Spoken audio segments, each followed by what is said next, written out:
You ever say, "I'm very tired," and feel proud of it? Like you dropped some deep emotional truth? Sorry to break it to you, but you didn't. You just pressed the lazy English button and hoped no one noticed.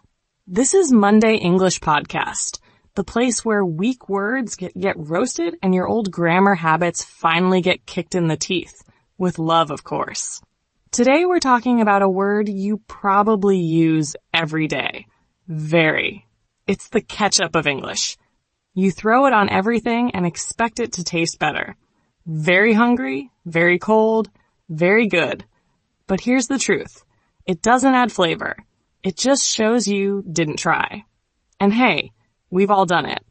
But if you're still doing it after 5 years of studying English, it might be time for a vocabulary upgrade. So, here's the plan. In this episode, we'll start by helping you stop saying very tired like a tired robot. Then we'll look at smarter, cooler ways to sound strong without sounding fake. And finally, we'll talk about when very actually works. Because yes, sometimes it does, but not the way you think. If this sounds like a grammar class, don't worry, it's not. We don't hand out gold stars for remembering very big. We hand out tiny slaps of truth and call it learning. And we do it with just enough sarcasm to keep you awake. So get ready. This episode isn't long. It's exhausting. And if that word feels new, good. You're already growing. Let's begin with why very tired needs to die. You walk outside. The sun hits your face. It's hot. You turn to your friend and say, "It's very hot today." They nod. Then they say, "Yeah, I'm boiling." And suddenly your sentence feels small, weak, like your words came from a school test and theirs came from real life. That's the difference between textbook English and actual speech. Today, we're going to fix that. Welcome back to Monday English Podcast. Today's goal is simple. Stop saying very tired like a robot who just learned English yesterday. You are not a robot. At least, I hope not. So let's teach your words how to breathe. The problem starts with comfort. Very is easy.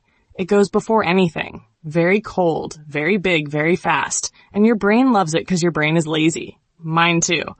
But very is also boring. It's like salt with no food. You need better words. You need words with color, feeling, life. Let's start with a favorite. Very tired. I hear this all the time. At work, in class, online.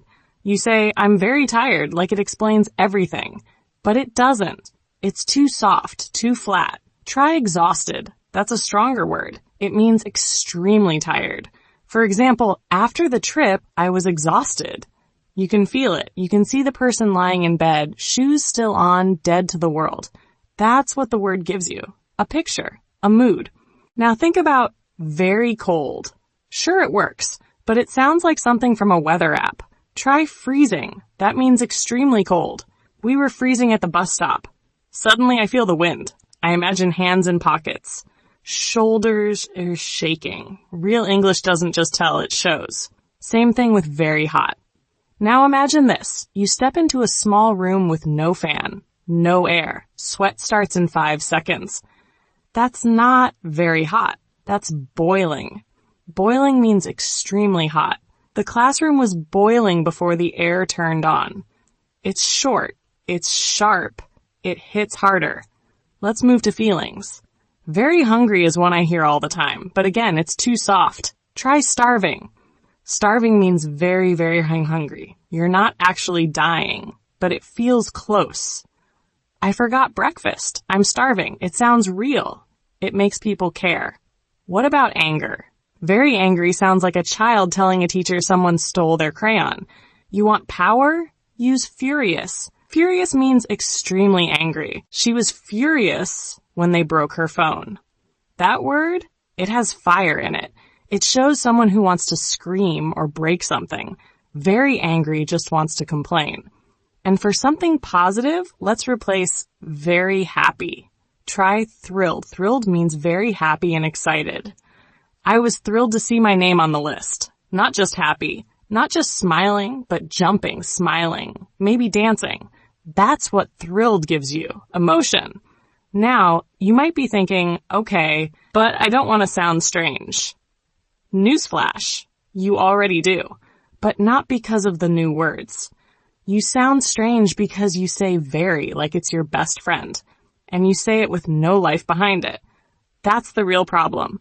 If your vocabulary is 90% very, congratulations. You sound like autocorrect. Autocorrect is useful, but no one wants to talk to it. People remember strong words. Strong words make you stand out. Let's be clear. You don't need to change every sentence. Just some. You don't need to learn 100 words today. Just 6. The 6 we've used here. Exhausted, freezing, boiling, starving, furious, thrilled. All of them are common. All of them are simple. And all of them make you sound less like a textbook and more like a person with feelings. This is not about being perfect. It's about being real. Real people use real words, not safe ones, not soft ones, not very everything. You've used very enough. Give it a break. Let it rest. Here's your task. Pick 3 emotions you feel today. Say them out loud, but don't use very. Use a new word instead. Say it to your mirror. Say it to your friend. Say it like you mean it. Now that your tired vocabulary is getting a new life, let's move into part 2. You know what to say, but what about how you say it? We're talking about intensifiers next, because there's a right way to sound strong, and also a very wrong one. Keep listening. It's about to get real. Let's say you're in a job interview. The person across the table asks, "Why should we hire you?" Your brain explodes with ideas. You've worked hard. You've studied. You've improved your skills. But then you open your mouth and say, "Because I'm very smart." And just like that, the moment dies. It's not wrong, but it's not strong either. It sounds like something you said in high school before failing a math test.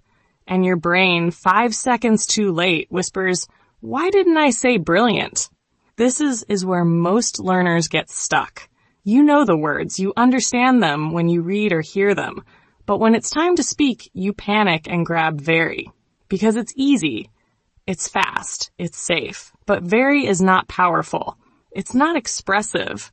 It's just a filler, a patch for a missing word.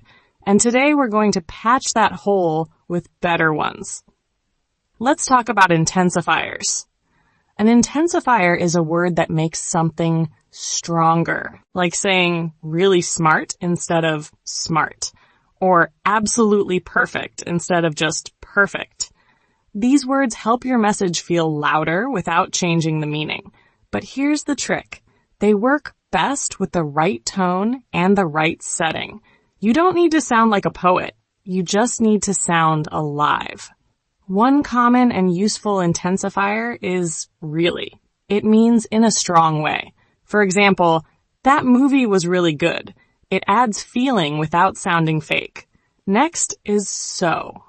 This one's short but powerful. I'm so tired I could sleep on the floor. You've probably heard it in songs, movies, and daily talk. It's casual, it's dramatic, it works. Then we have totally. This means completely or fully.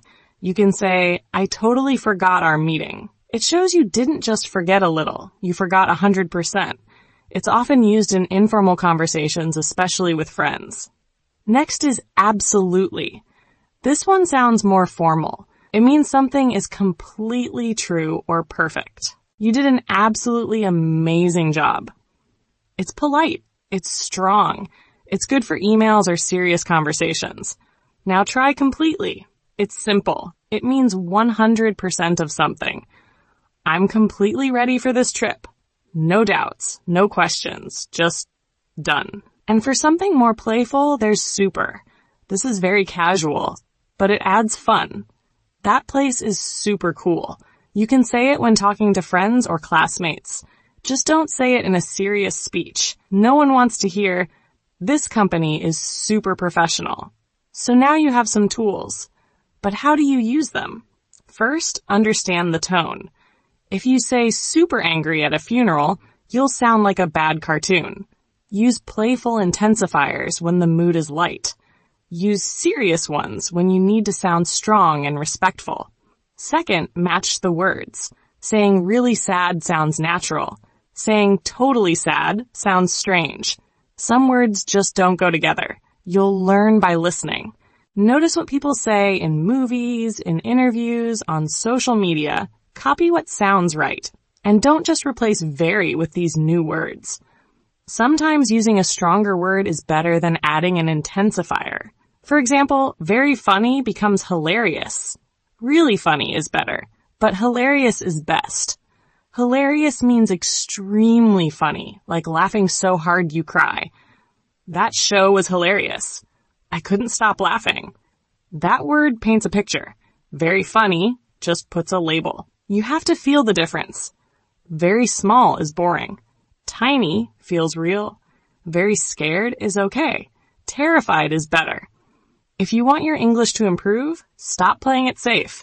Pick words that do the job better, not longer. Now let's talk about your favorite excuse. You know the one. I don't want to sound fake. Really? You already sound fake.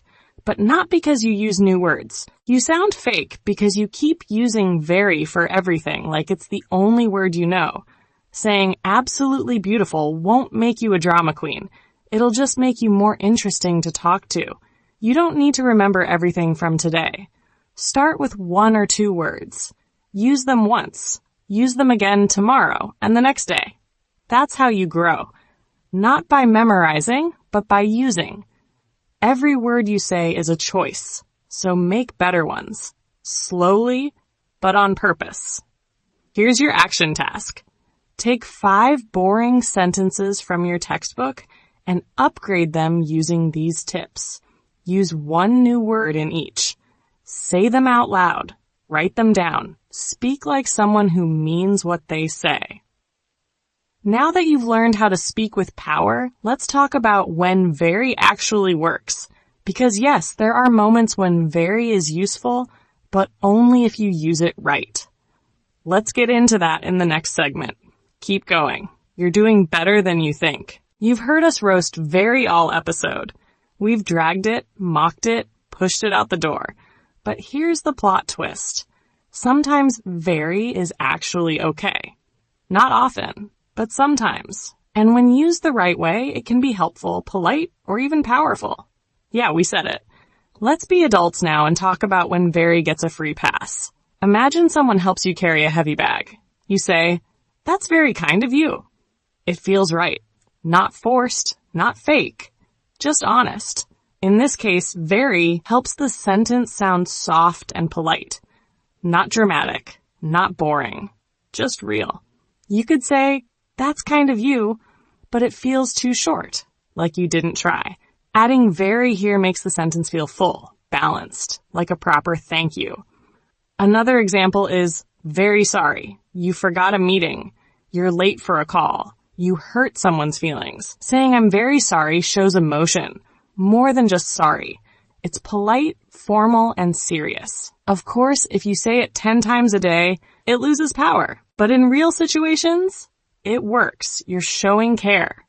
That matters. One more? Try very well done. Maybe someone finished a big project or passed a test. Saying well done is good, but very well done feels bigger, like a warm handshake in word form. These phrases are common in daily English. People use them at work, school, even in short emails. They're fixed phrases. Not creative, but clean, smooth, polite. Now let's talk about repetition. That's when you use very, more than once for effect, like very, very small, or very, very late. You've heard it in movies. People use it for humor, drama, or to be cute. It's not formal. You wouldn't say, your idea is very, very dumb at a meeting, unless you want to get fired. But if you're talking to a friend, it can add feeling. It's playful. It's a tool. Just don't overdo it. Once in a while. That's it. Here's the real lesson. Use very on purpose, not by habit. If you stop and ask yourself, do I need this word? And the answer is yes, go ahead. But if you add very just to make your sentence feel less empty, you're not helping. You're hiding. Let's be honest. Saying very in every sentence is not style. It's autopilot. And if you're still saying, I use very because it's simple, congratulations. You've just admitted you're too lazy to learn a better word. But we both know you're not lazy. You're just scared of trying something new. So let's kill that excuse today. One more thing. Tone matters. Saying very in a thank you letter? Great. Saying very in a roast? Funny. Saying very 10 times in one paragraph? Painful. You need to know the vibe, the feeling. Is it formal? Is it casual? Are you joking? Are you serious? Very can survive in all these spaces, but only if you know what you're doing. Let's bring it all together. You now know when to say exhausted instead of very tired. You know how to say absolutely amazing instead of very good. And now you know that sometimes very is the right tool, but only if you hold it like a pro. Don't swing it around like a broken hammer. Here's your action task. Write 2 compliments, one using very on purpose and one using a stronger word. Speak both out loud. Feel the difference. Say them like you mean them. Now that you've cleaned up your vocabulary, it's time for a little truth talk. Because let's be honest, most of you don't sound lazy. You just write that way.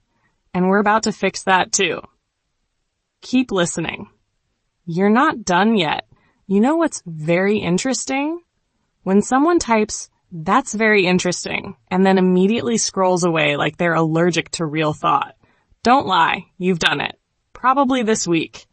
Maybe this morning. You write very to look polite, to look smart, to look like you're paying attention. But deep down, you're bored. You're lazy. You're hiding. And your English is the one that suffers. Here's the hard truth. Most of you don't sound lazy. You just write that way. You pick very not because it's the best word, but because it's the fastest.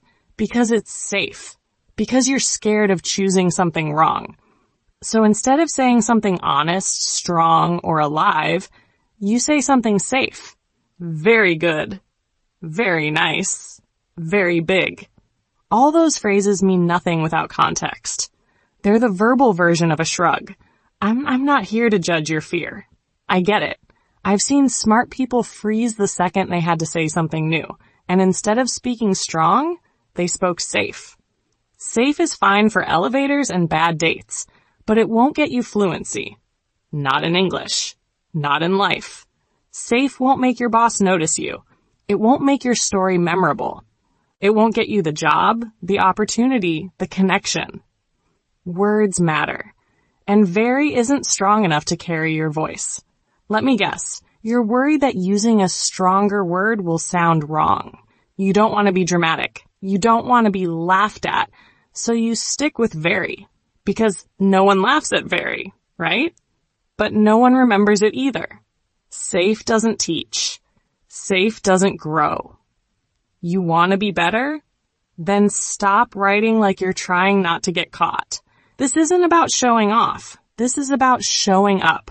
Show up in your own sentences. Don't write what sounds safe. Write what sounds like you. Honest, curious, alive. That's how you get better. Here's your tiny dare. Take one short paragraph from something you've written. Now cut out every very. Replace them or delete them. If the sentence dies without very, it wasn't saying much anyway.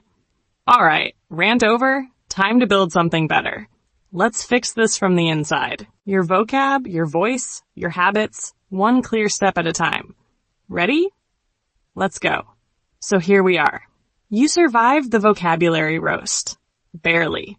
We tore very apart, piece by piece. First, we showed you how very tired makes you sound like a broken school robot. Then, we gave you real words, like exhausted, boiling, and starving, that actually make people feel something. Next, we played with stronger, smarter ways to speak. Really? So? Absolutely? They're not scary. They're just better. And finally, we admitted it. Yes, very can live, but only when it knows its place. In polite phrases. In jokes. In short, when it's being useful, not lazy. The point wasn't to ban very. The point was to make you think before using it, to remind you that your voice has more options. And those options can make you sound confident, clear, and not like you just copy-pasted your English homework into real life. So here's your reminder. Words are tools. Don't swing very around like a broken spoon and call it a sword. Let's be honest. You don't keep saying very nice because it works. You say it because it's easy. And because your favorite excuse is, I don't want to sound weird. But you know what's actually weird? Saying the same 5 phrases for 10 years and calling it progress. Oops. Here's your final dare. Write 1 journal entry tonight. Just 3 short lines. Without using very. Just once. Just try. And if this episode kicked your lazy English in the teeth and then gave it a hug, good. That's the Monday English Podcast promise. We roast you because we care. We don't do fake praise. We do real progress. So if you want more truth, more tools, and maybe 1 laugh per episode, hit subscribe.